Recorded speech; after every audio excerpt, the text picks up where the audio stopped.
Súper. Hola, muy buenos días, muy buenas tardes y muy buenas noches, dependiendo del lugar de donde nos escuchen. Sean todos ustedes bienvenidos a este su programa de La Mano Espine.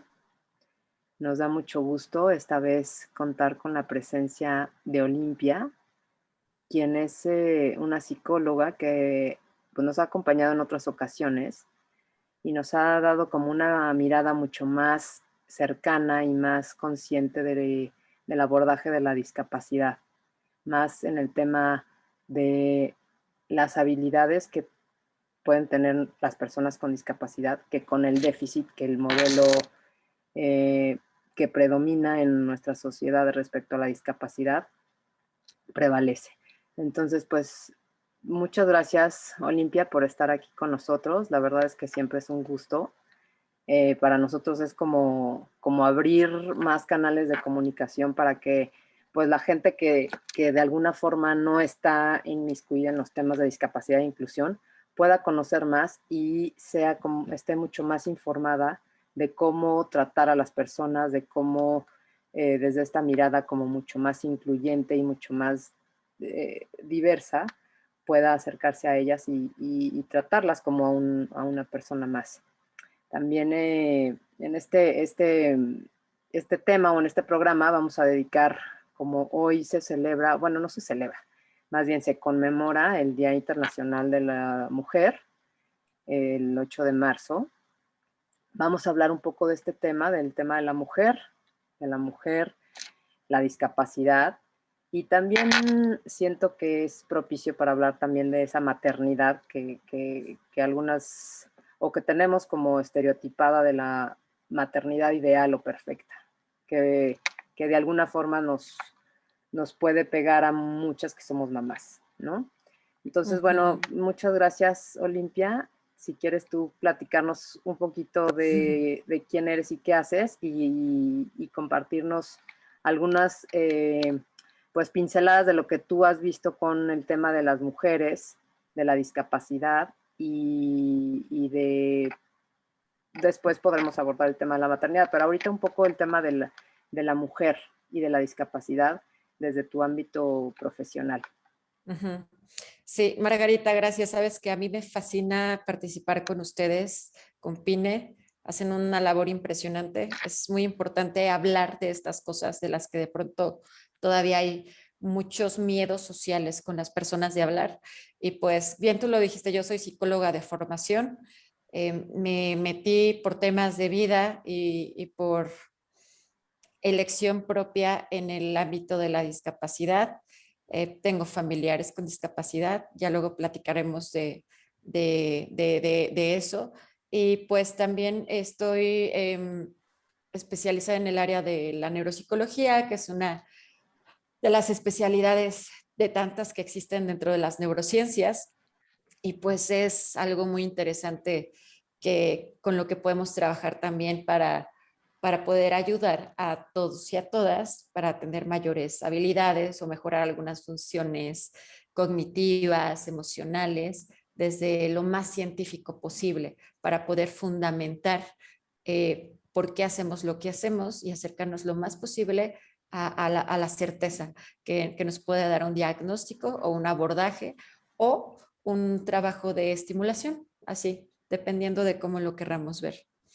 Y esto que dices de mujeres y discapacidad me parece maravilloso porque son temas de los que no se hablan mucho, porque son temas muy complejos, hay que conocer de forma multidisciplinaria muchos temas para poder abordarlos.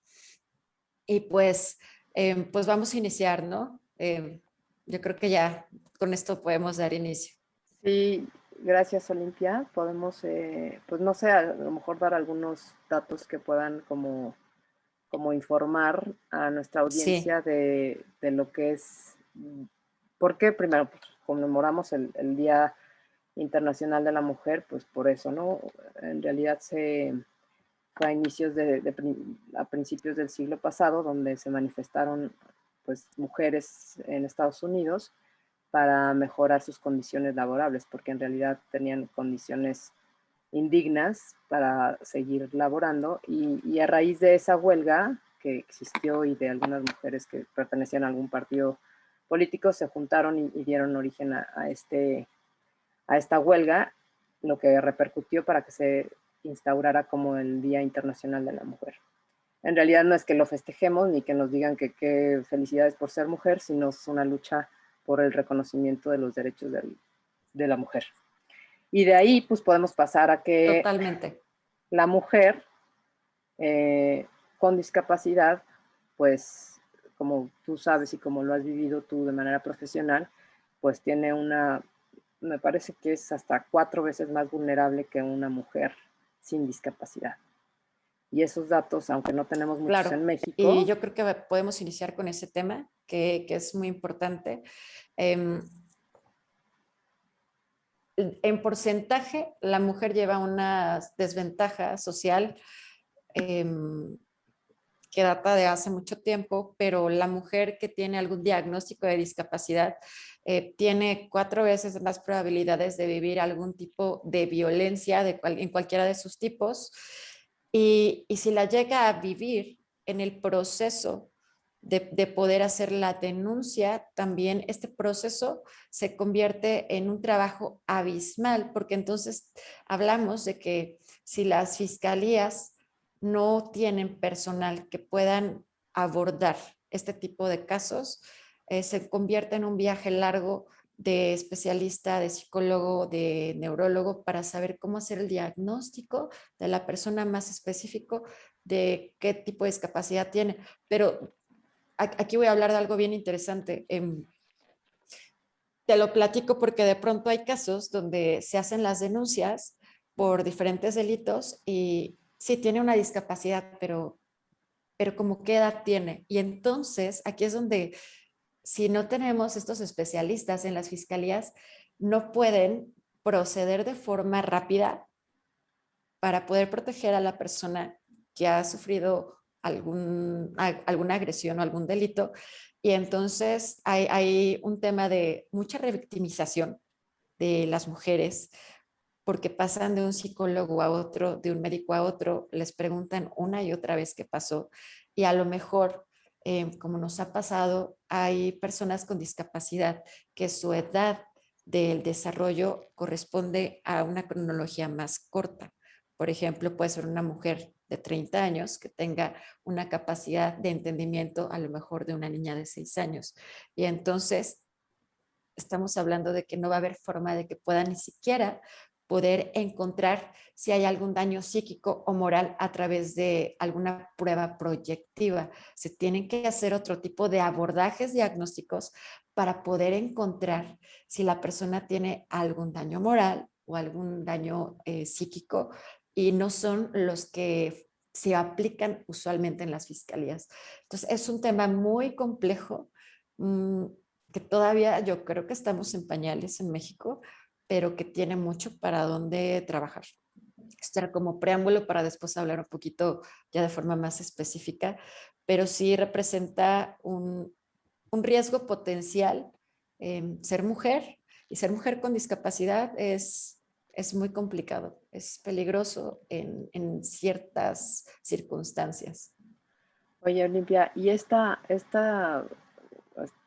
prácticas que al final es para que llegue la persona con discapacidad, o sea, para que exista la denuncia, pues es todavía como visibilizarlo, que antes de ese paso yo creo que si nos vamos más atrás, existe que es invisible,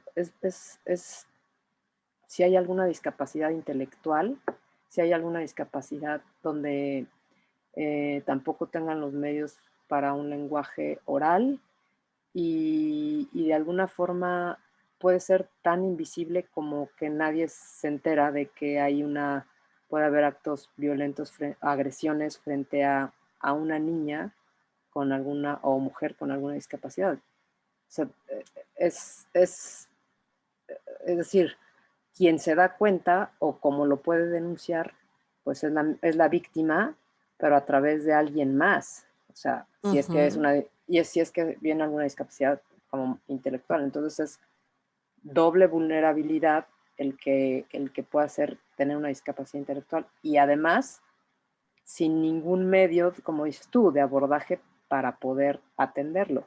Pero si nos Sí, vamos claro. al antes, es decir, los entornos, el entorno familiar, el Ujú, entorno social, ¿cómo es que desde ahí tú has detectado que, o sea, igual me imagino que existen las agresiones con cualquier niña, ujú. es decir, qué prevención o cómo te das cuenta como adulto, como mamá, como en donde puede visibilizarse esa agresión o esa violencia, o sea, desde dónde nos vamos un poquito atrás para que Ujú, luego podamos denunciarlo y ya con eso pues claro, establecer algunos protocolos, pero ¿cómo, sí, sí, sí. cómo prevenirlo? Sí, lo que te estaba platicando hace rato de ya cuando estás en el proceso de la denuncia, ahí ya hablamos de una atención secundaria, ya cuando pasó Ujú. algún daño a la persona, pero lo que le antecede o lo previo sería la atención primaria, que sería la parte preventiva de evitar que eso pase. Y entonces imagínate que de por sí de todas las niñas y jóvenes y mujeres que viven algún tipo de violencia en cualquiera de sus tipos, tanto física como psicológica, como económica, como sexual, eh, no denuncian por algún motivo, casi siempre un motivo social o de algunas ideas que todavía pertenecen a esta ideología pues sí machista que se encuentra muy instalada en el sistema, no denuncian estas mujeres que no tienen discapacidad. Ahora, ser mujer, tener discapacidad y denunciar es más complejo porque a veces, como tú bien lo mencionas, eh, a veces son personas que tienen alguna discapacidad, a lo mejor auditiva, y que se comunican con lenguaje de señas, y entonces no puedes llegar a la fiscalía y hacer la denuncia porque a lo mejor no hay un intérprete, ¿no? O sea, hay todavía un camino largo, repito, por recorrer, pero sí es muy complejo. Ahora, ¿cómo podríamos prevenirlo desde la parte de la atención primaria? Definitivamente hay que tener en cuenta un tema del que casi no se habla y es que las mujeres con discapacidad tienen sexualidad desde que son niñas. De hecho, las niñas tienen sexualidad desde que son chiquitas. Entonces, mientras Como más cualquier otra, perdón.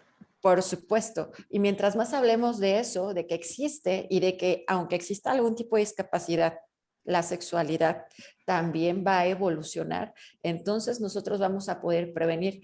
¿Por qué? Porque de pronto, si con las mujeres o niñas que no tienen discapacidad son temas de los que no se hablan El desde tabú. la parte de, Ujú. de nombrar las partes del cuerpo. Me voy a ir con algo muy sencillo. Si una niña es agredida sexualmente, abusada o violada, por ejemplo, y en la denuncia ella no pone el nombre exacto, esto puede jugar un poco en su contra. Entonces es importante que sepa nombrar partes del cuerpo, que Ah, si identifiquen no cuáles ponen son. el nombre tal cual es, o sea, el nombre Exacto. correcto, no el que le Sí, ponemos luego porque nos suena un para que no poco suene como que ajá, feo y de pronto también entender que estos temas como de que parecieran como sí, amorales o como tabú, están instalados en como los adultos, no prohibidos. en los niños. Si tú a un niño le dices o a una niña, ah, mi amor, esto es una vagina, sin esta carga social de, no, es una vagina, no se puede hablar de eso, sino de una forma natural, como en Natural. la clase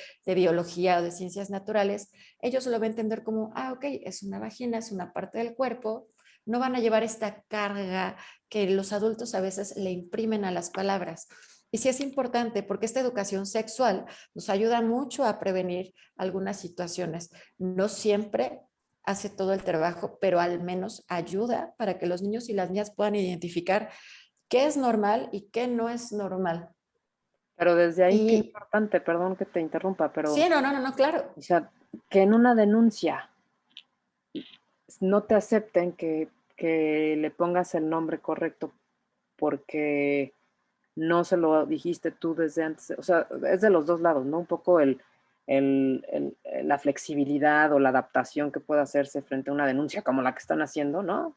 Frente ya al hecho, y ahora la prevención en el nombre ya no se dio en la casa, pero también Ujú. eso es lo que hay que adaptar, en donde pueda Sí, facilitarse el que no sea, pero qué importante que hasta ese nivel es riguroso que pueda saber cómo se llaman las partes del cuerpo.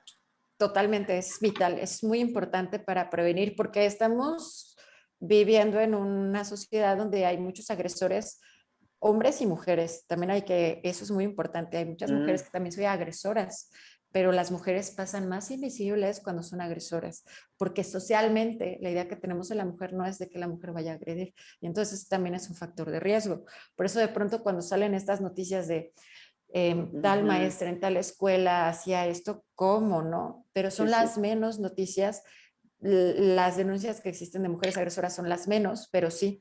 Y fíjate que algo interesante, por eso te decía que es importante tener otros mecanismos de diagnósticos de delitos contra menores que tienen algún tipo de discapacidad o sin discapacidad, porque las pruebas proyectivas, que son las del dibujo, no todos las pueden hacer. Si es una persona que tiene una discapacidad motriz, sobre todo motricidad fina, no va a poder dibujar y no vas a poder diagnosticar a través de una prueba proyectiva. Tiene que haber otro tipo de mecanismos y casi siempre en todas las fiscalías los únicos mecanismos con los que cuentan son las pruebas proyectivas de dibujo.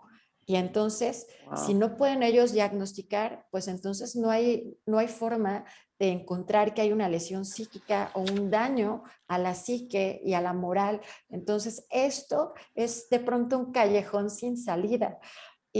Y pues Y tenemos que tener más frustrante. psicólogos capacitados en esas áreas, definitivamente. Hay muchas cosas. Están los muñecos sexuados, que son la última opción, pero antes hay láminas para identificar tipos de violencia. Hay muchas cosas que se pueden hacer. Incluso síntomas fisiológicos con los que no se contaba antes del suceso. Eso también es muy importante porque sí afecta. Cualquier evento estresante en la vida afecta pues el sistema nervioso principalmente, hiperactiva los sistemas de atención, del sueño. Hay muchas alteraciones fisiológicas, no nada más las conductuales. Entonces, cuando Claro. nosotros ya tenemos la anamnesis armada o toda la evaluación clínica, comienza a dar sentido.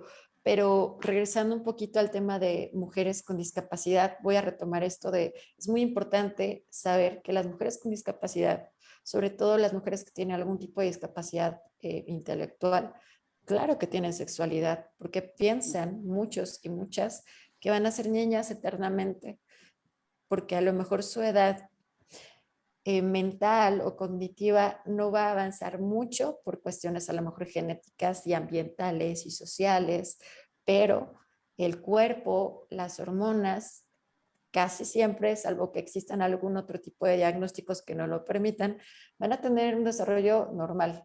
Y esto quiere decir que cuando entramos en la prepubertad y comienzan estos pequeños cambios, que es muy chiquitos, que es antes de los 9 años, 10, sí, eh, 9, 10.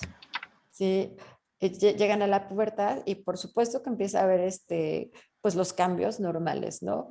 Sudoración, crecimiento del vello, cambios anatómicos, pero también empieza a haber atracción por el sexo opuesto o por el mismo sexo, no lo sabemos, pero empieza a haber alguna atracción. Entonces, allí es cuando uno ya tuvo que haber hablado o al menos preparado a través de los medios que sean, ya sea de cuentos, de libros, de cursos, de películas. Hay mucho material sobre la sexualidad, cómo es, cómo pasa, Y de qué trata. ese sí hay mucho material adaptado. La verdad es que yo Muchísimo, sí muchísimo. coincido Sí, contigo en que es parte fundamental que el que nosotros como papás transitemos al otro paradigma de que nuestros hijos sí tienen discapacidad, pero no van a ser niños eternos, porque sí, ahí sí exacto. queremos la protección, ahí sí no los queremos aventar al mundo, o sea, ahí luego somos medio contradictorios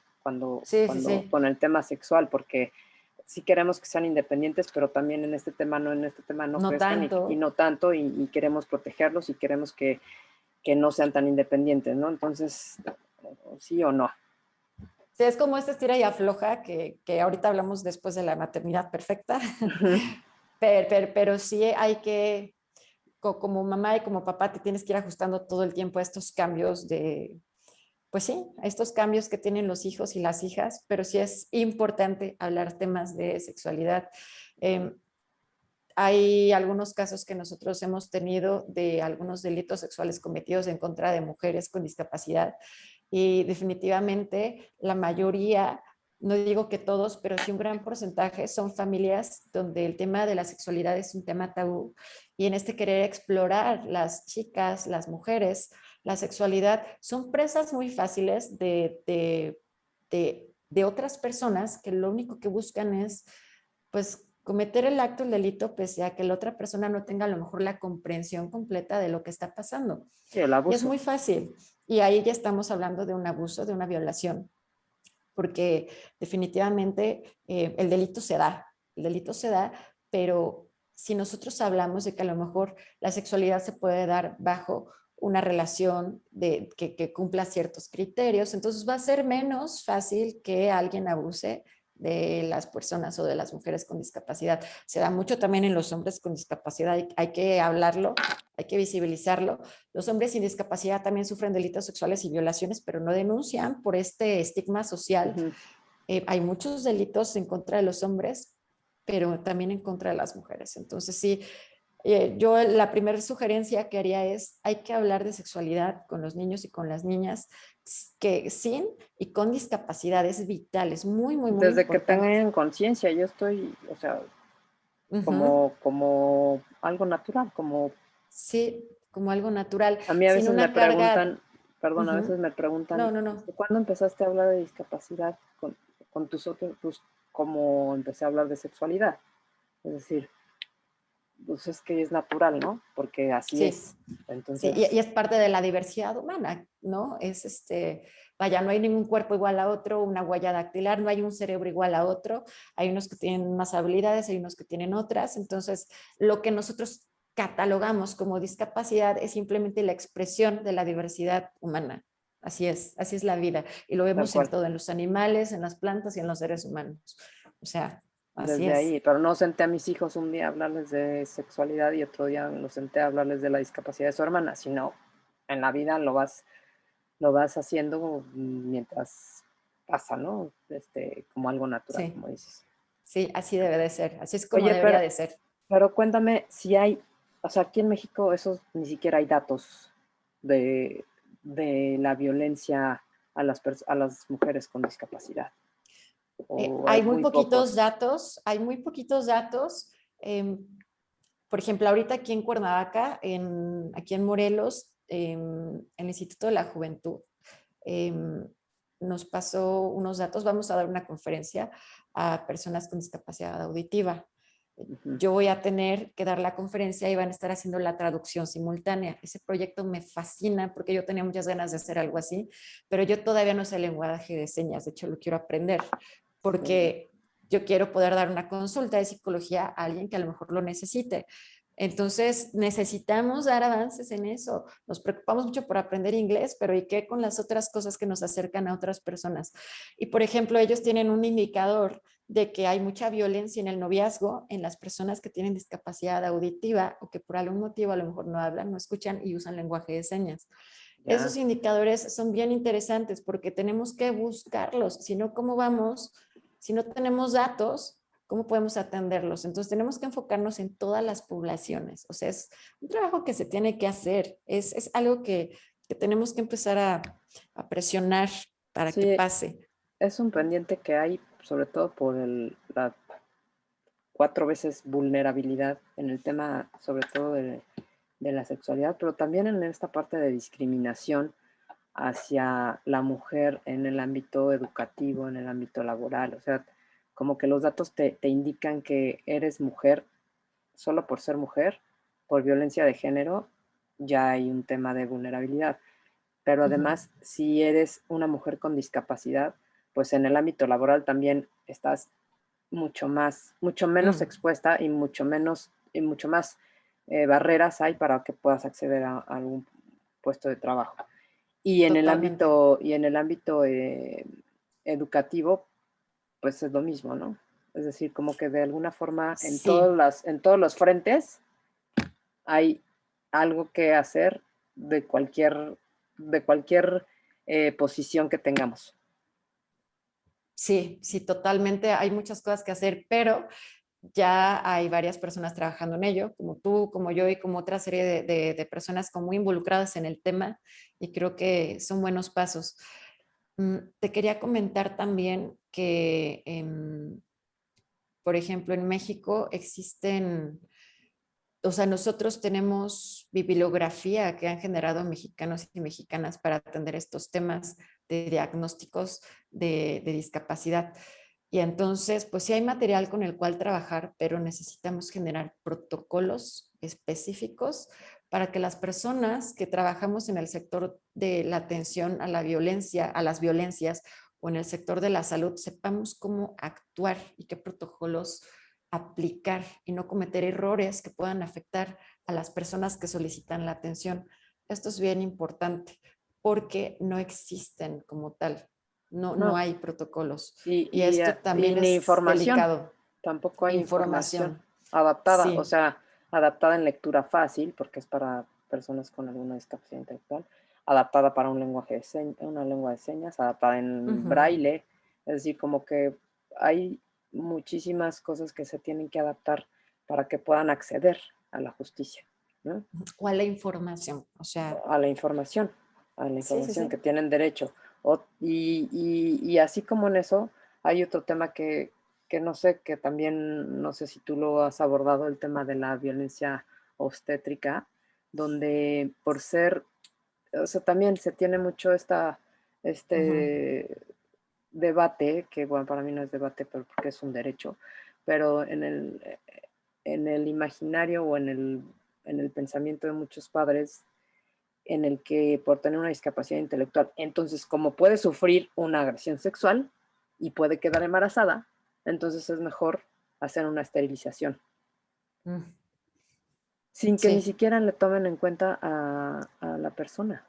O sea, me parece así sí, como vamos a no, resolverlo violentamente. es bueno, es violencia, por supuesto, porque se le llama, hace poco lo estaba platicando, tiene un nombre específico. Es, digo, en algunos países existía, bueno, todavía existe la inseminación involuntaria, por ejemplo, ¿no? Que es un embarazo no voluntario, pero también pasa la esterilización, como tú lo estás diciendo, que es que la mujer no pueda reproducirse a través de hacer algún procedimiento médico para que pues, ya no tenga hijos. Así de fácil, sí pasa. Sí, sí. Yo solo he conocido un caso así y No, definitivamente es una violación enorme a los derechos de cualquier persona. reproductivos. Y Sí. eso también, o sea, el debate entre que, bueno, pueda o no ser mamá o tenga la capacidad para crianza o eso, pues eso es otra cosa. Pero el que arbitrariamente se decida y violentando sus derechos sexuales y reproductivos para evitar, ¿no? Una violación, o sea, una agresión sexual, me parece que es como violencia contra violencia. Sí, es un Entonces, tema muy delicado porque los únicos que podrían ayudar a tomar la decisión serían una serie de especialistas bien capacitados en el tema de, de ayudar a la toma de decisiones a la persona que se le quiere hacer el procedimiento, ¿no? Entonces es muy, muy delicado, muy, muy delicado. sí, no, no, y eso es, pues cada persona lo determinará, pero no como un método de prevención. No, porque entonces nos teníamos que remontar, por ejemplo, a la Alemania, donde se esterilizó masivamente a las personas y de ahí surgieron pues estos tratados internacionales de que no puedes hacer un procedimiento sin consentimiento de la persona. Eso es muy sencillo. La persona tiene que consentirlo. Si son menores de edad, entonces el tutor puede tomar la decisión, pero entonces ahí ya estaríamos hablando de un procedimiento legal para saber si la persona puede tener, o sea, se tiene que hacer un procedimiento legal para poder tomar la decisión por la persona, pero de ese tipo, Sí, no, o no. sea, es muy complejo. No, no, esa decisión no la puede tomar alguien por otro. O sea, es muy complicado. Son temas que todavía la legislación no contempla incluso. Es muy complicado trabajar si no están contemplados incluso en la legislación. Sí, y todo se hace pues de manera y legal y bajo el consentimiento a lo mejor, pues incluso de los papás, ¿no? O sea, como Sí. sin información y en esta prevención de mejor lo hacemos porque pues no vaya a ser, como no sabe, como no puede, como no vaya a ver ahí el personaje que esté dentro de la familia que pueda agredirla sexualmente, se embarace y luego qué, Ujú. ¿no? Pero mira, lo que mencionas es muy interesante porque dices, para que no la agredan, entonces Ujú. se le hace un procedimiento y ¿por qué agredir a la persona cuando quien no tiene que violentar es el entorno? Es, es, Tal cual, es tal muy, cual. muy complicado. Sí, sí, muy complicado, la verdad. Es que es el tema de la inclusión o otra vez, como hemos platicado siempre, ¿no? Si el tema no es de la diversidad funcional que puedan tener nuestros hijos o cualquier persona con discapacidad, sino el entorno y este modelo donde tenemos que entrar bajo ese esquema que se creó y entonces, pues como no entramos por ahí, entonces el entorno, pues no, o sea, si no puedes dibujar lo que te pasó en la denuncia, entonces no eres bien, no puedes, no entras y entonces hay una discriminación permanente para el acceso a tus derechos, ¿no? Entonces, la Sí, discapacidad no viene más bien de la persona, porque pues todos somos diferentes, sino del entorno. del entorno. Y sí hay una historia con la discapacidad, pues también que desde hace mucho tiempo se ha tratado de enseñar que la diversidad es natural, ¿no? Pero yo creo que, mira, más que exista legislación, tiene que haber un cambio de actitud. Eso es lo vital. La discapacidad es algo que está latente en la vida de todas las personas. Esto es algo muy importante. Algunos tienen discapacidad motriz, otros una discapacidad cognitiva, intelectual. Hay quienes tienen discapacidad auditiva, discapacidad Visual, verbal, visual. Están las personas que tienen discapacidades las psicosociales, que son personas que psicosociales. tienen diagnósticos de a lo mejor algún trastorno por depresión, algún trastorno obsesivo compulsivo, algún trastorno que está relacionado con la depresión. Vaya, hay muchísimos. Entonces, son personas que tienen una discapacidad psicosocial porque el integrarse al campo laboral, a la sociedad, les cuesta trabajo por estos diagnósticos que tienen. Y después están las personas que pertenecen a la neurodiversidad, que, que son las personas que tienen trastorno, por ejemplo, por déficit de atención, las personas que tienen algún tipo de autismo, algún trastorno del neurodesarrollo, y son personas que les cuesta trabajo integrarse por su forma de conducirse, por su conducta o por cómo comprenden el mundo o cómo viven la parte sensorial.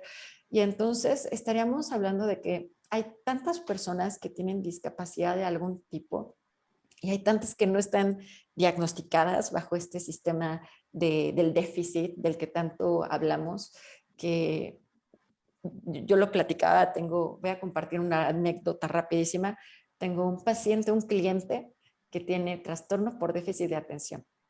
Ujú. Y, y yo le platicaba a los papás que en el libro diagnóstico, en el DSM-4, dice que te cuentan una pequeña historia, ¿no? Que un día sin querer el papá del niño que te presentan en el libro se tomó la pastilla, se equivocó y se tomó el medicamento del niño y ese día pues él trabajó perfectamente bien. Ya después él fue diagnosticado también con trastorno por déficit de atención, con hiperactividad y entonces el papá también se dio cuenta que él lo tenía, pero nunca había sido diagnosticado, nunca había trabajado tan bien desde que tuvo ese diagnóstico.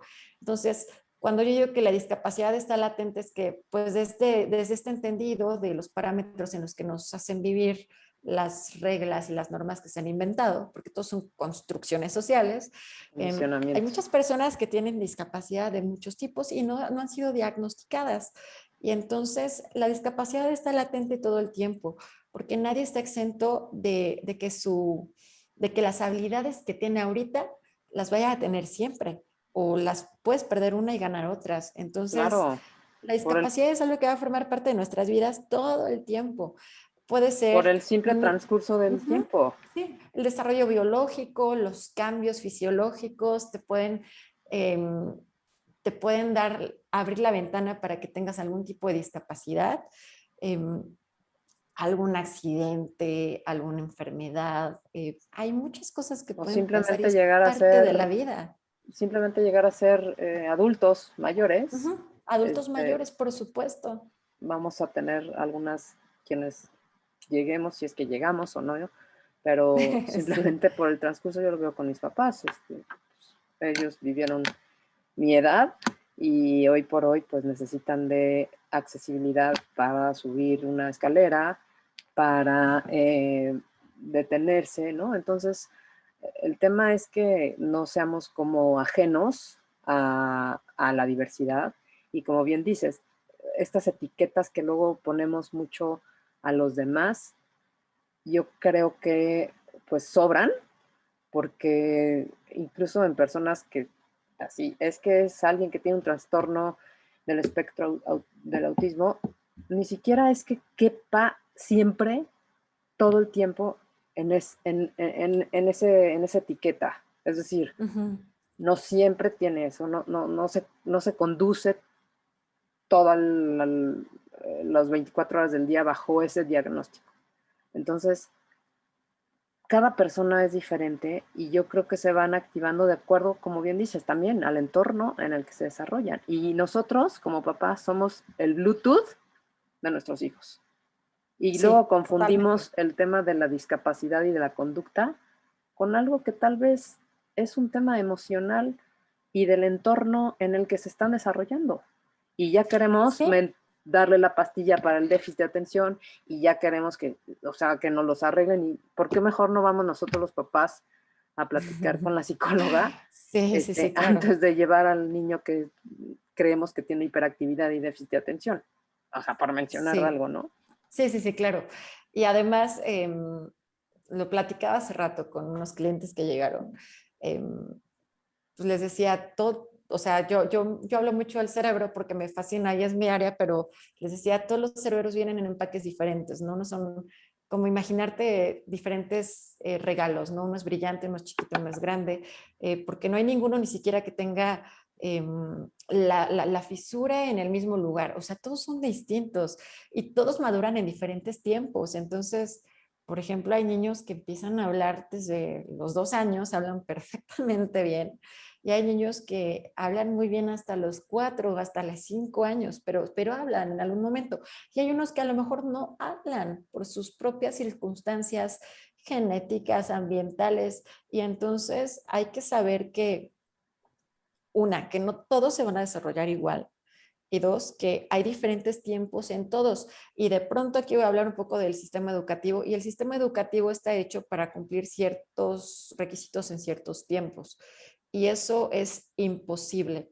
De pronto, pues todos están pasando grados, pero yo No, di no, no. clases en la universidad también y me tocó ver chavos que no saben escribir No, bueno. algún ensayo, ¿no? Y no es que esté mal no saber escribir un ensayo, pero vemos entonces que hay un desfase muy complejo en este querer cumplir con llegar a los grados en vez de realmente tener un aprendizaje significativo.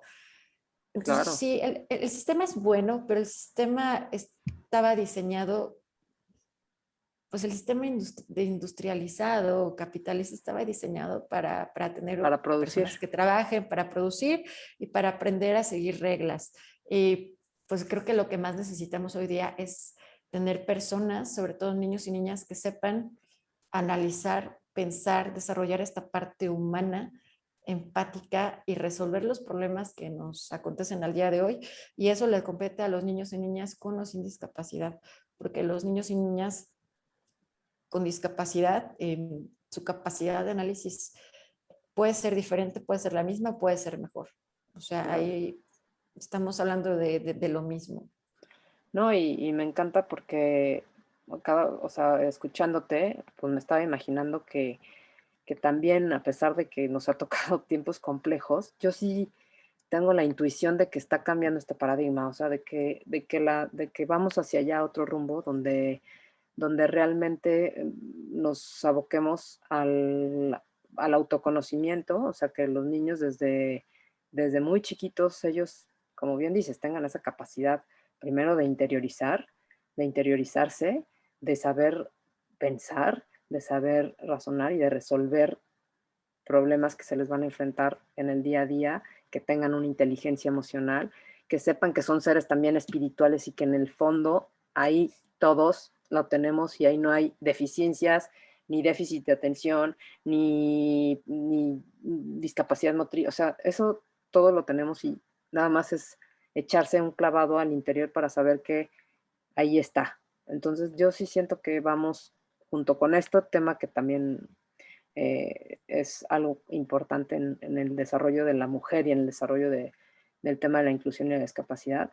O sea, en el cambio completamente de paradigma, donde a lo mejor nosotros no lo vemos, pero sí está ya, o sea, se está activando y bueno, pues me encanta que también haya ya profesionales que aborden desde otra óptica el tema del cerebro, el tema de cómo reaccionamos frente a las emociones, el tema de cómo educamos a nuestros hijos frente a algo que es natural porque su cerebro todavía no se alcanza a desarrollar y no tengamos que engancharnos con temas de obediencia o con temas de que no llores o no grites o no hagas un berrinche cuando es propio de las edades en las que se desarrolla, ¿no?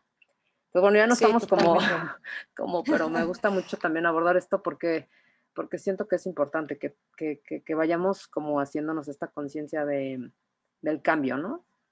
Sí, y mira, todos los engranes van juntos, no es como si tuviéramos el carro y nada más quisiéramos que tuviera el motor, pero no la parte donde va a ir el agua, ¿no? O el aceite. Entonces, lo comentas tú porque es un tema relevante, la parte emocional, pues la tenemos todos y en este tema en específico de mujeres y discapacidad, la parte emocional es vital y de pronto los papás o las mamás se preocupan o, bueno, Por lo a mí ya no, académico.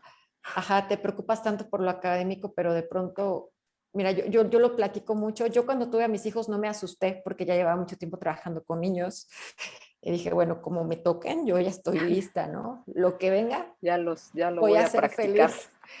Y entonces, pues me tocaron niños muy, muy interesantes también. Y, y por ejemplo, apenas tuvimos un evento y yo veía que todos los niños estaban sentados poniendo atención y mi hija no paraba. Yo decía, "Ah, Dios mío, ¿qué voy a hacer?" La saqué a correr, a jugar, a brincar. Dije, esta niña va a ser igual que yo. Pero más allá de yo querer como sentarla y regañarla, lo veo, ¿no? Veo que se está moviendo y que necesita Su sacar esa necesidad. energía. Ajá. Y pasan dos cosas, de pronto ella se frustra mucho con algunas situaciones y esto nos pasa a muchos papás y a muchas mamás. El berrinche es normal y el berrinche se puede extender más allá de los 3, 4, 5 años, dependiendo de muchos factores, ¿no? Y entonces, definitivamente ahí quien tiene que guardar la calma y tiene que desarrollar habilidades muy asertivas somos nosotros, los papás y las mamás. Entonces, ¿qué Claro. pasa si a este niño le está pasando muy mal y tú le gritas y le dices, pues ya cállate, ¿no? Pues probablemente el niño se calle, puede que te haga caso, Su pero si tú emoción. fueras un adulto y estuvieras mal, alterado y alguien te dijera cállate, ¿qué sentirías? O sea, ¿es la respuesta que esperas? ¿Que alguien te diga cállate? ¿O esperas que alguien te pregunte qué te pasa? O si no sabes cómo expresarlo, buscas a través del lenguaje corporal algún tipo de reacción, de contención o de comprensión. Entonces, esto es algo que se tiene que trabajar. Esto lo habla mucho la psicología que aborda la parte del apego, de la crianza respetuosa, porque se tratan de abordar a los niños como ciudadanos de primera, no como ciudadanos de segunda, donde pues lo que hay que buscar es que no moleste, ¿no? Lo que el trabajo más complejo que tenemos con los niños y las niñas es respetar sus procesos para que sean adultos funcionales, asertivos, tengan o no discapacidad. Entonces es una tarea muy grande la que tenemos nosotros los adultos para las infancias y más para las infancias con discapacidad, porque de por sí los niños necesitan espacios, los niños y las niñas, los niños con discapacidad los necesitan más, porque los espacios les ayudan mucho a mejorar su desarrollo, lo necesitan. Y además, lo voy a decir, los derechos de los niños dicen que ellos tienen, dentro de los primeros, dicen el derecho al juego. El jugar es la actividad principal que ellos hacen. Entonces hay que dejarlos jugar. Las niñas que tienen discapacidad necesitan tener espacios para juegos seguros y pues es una tarea compleja que tenemos porque de pronto el mismo sistema no deja, las mismas escuelas no permiten. Entonces hay que cambiar, te digo, más allá que el cambio de la legislación, es un cambio de actitud de las personas Sí, para estos temas. es complejo, pero ahora que hablabas lo del juego y de algunas como, como tips para poder como abordarlo, ¿no? Y de espacios que me mencionabas, estos espacios y estas también herramientas, y que me voy un poco de lo que estábamos platicando antes de las mujeres y de los temas de abuso o de agresión o de discriminación, eh, los temas emocionales, que tengan esos espacios de juego, pero que también tengan espacios y herramientas para poder expresar lo que van sintiendo. Cualquier niño o cualquier niña. Pero yo me refiero a que si queremos prevención, si queremos que se respeten los derechos y que las mismas mujeres y que nuestras mismas hijas, en este caso mi hija, tenga esa autodeterminación para poder exigir o que se le reconozcan sus derechos y que se le respeten sus derechos, pues necesitamos saber cómo se sienten, necesitamos saber qué es lo que están pensando, por qué reaccionan de tal o cual manera frente a algo. O sea, como bien dices, el lenguaje corporal, pues todos lo tenemos y las emociones no las controlamos, las podemos Ujú, después gestionar y ya ujú, saber qué hacer con ellas. Pero ellos finalmente sienten y tienen las mismas emociones que todos. ¿Y cómo las sacan si no pueden hablar? ¿Y cómo ujú, las expresan?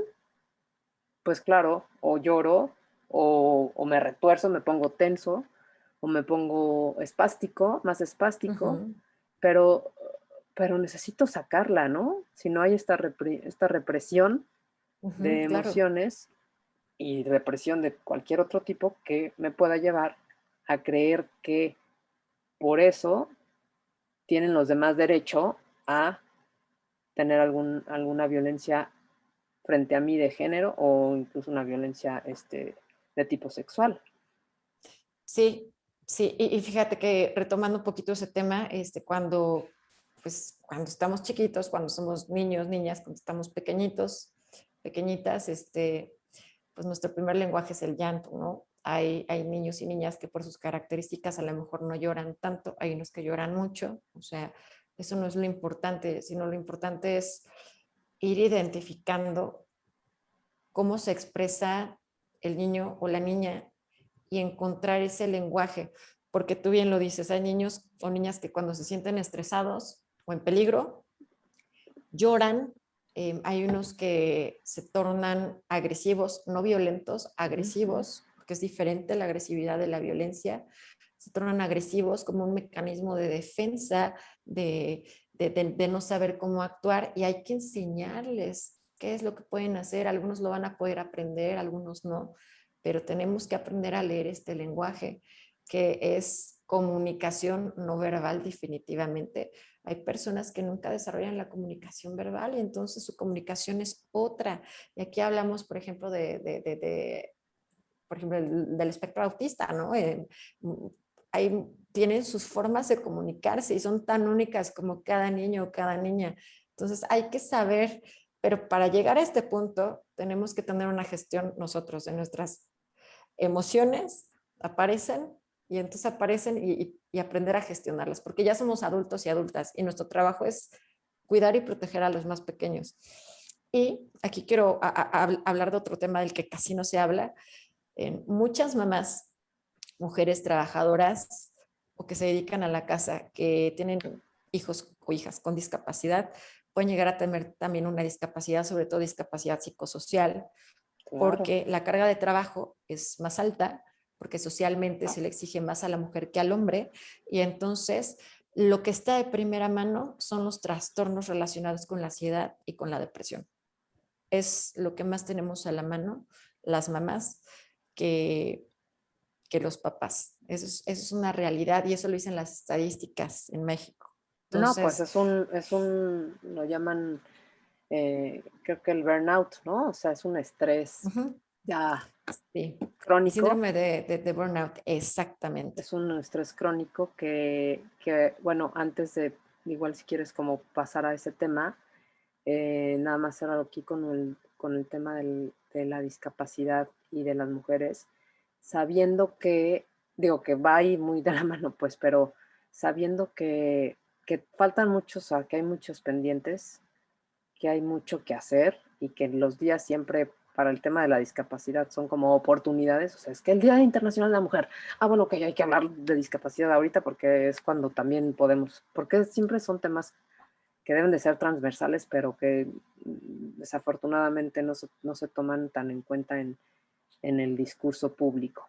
Pero bueno, hoy que es el día, aprovechar para decir que esos pendientes que necesitamos que se visibilice y por eso también aprovechando, la verdad es que agradezco mucho a la estación Radio Pasión que brinde estos espacios para que realmente, o sea, incluso si alguien está escuchando, si alguien conoce, si alguien sabe de algo que no les cuadre ahí porque mi sobrina, porque la vecina, porque, o sea, de verdad, acérquense a nosotros, bueno, si es que ustedes así lo deciden, pero el tema es visibilizar, o sea, que el tema, los protocolos que necesitan las autoridades solo se van a poder hacer, no ellos en una silla y en una mesa decidiendo y creando ellos escenarios que ni siquiera conocen. Eso lo van a hacer con las familias, con los que están íntimamente relacionados con una persona con discapacidad y solamente son las familias.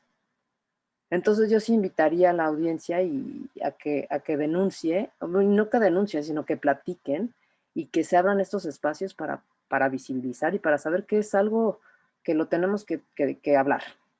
Y entonces por eso yo, pues aprovechando, agradezco el espacio otra vez a Radio Pasión, porque siempre estos temas son importantes, no se platican y pues qué mejor que existan estos programas y estas estaciones que sí están, que sí quieren que no nada más sea un día donde se entrevista a las personas con alguna discapacidad, porque es el Día Internacional, porque es el no sé qué, sino que cada 15 días aquí está el espacio para hablar de estos temas. Así que quienes nos están escuchando ya saben cuáles son nuestras redes, las redes de Radio Pasión, para que puedan dar información de lo que ustedes están viviendo.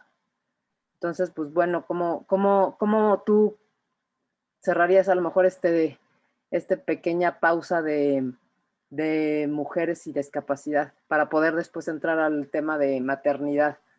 Sí, pues voy a seguir con tu línea. Quisiera sí invitar a las personas a que sí se acerquen. Es importante que, por ejemplo, si tienen algún tipo de situación o de caso o sus hijos o hijas han vivido algún tipo de violencia en cualquiera de esos tipos, sí es importante poder auxiliarse de personas que conozcan del tema.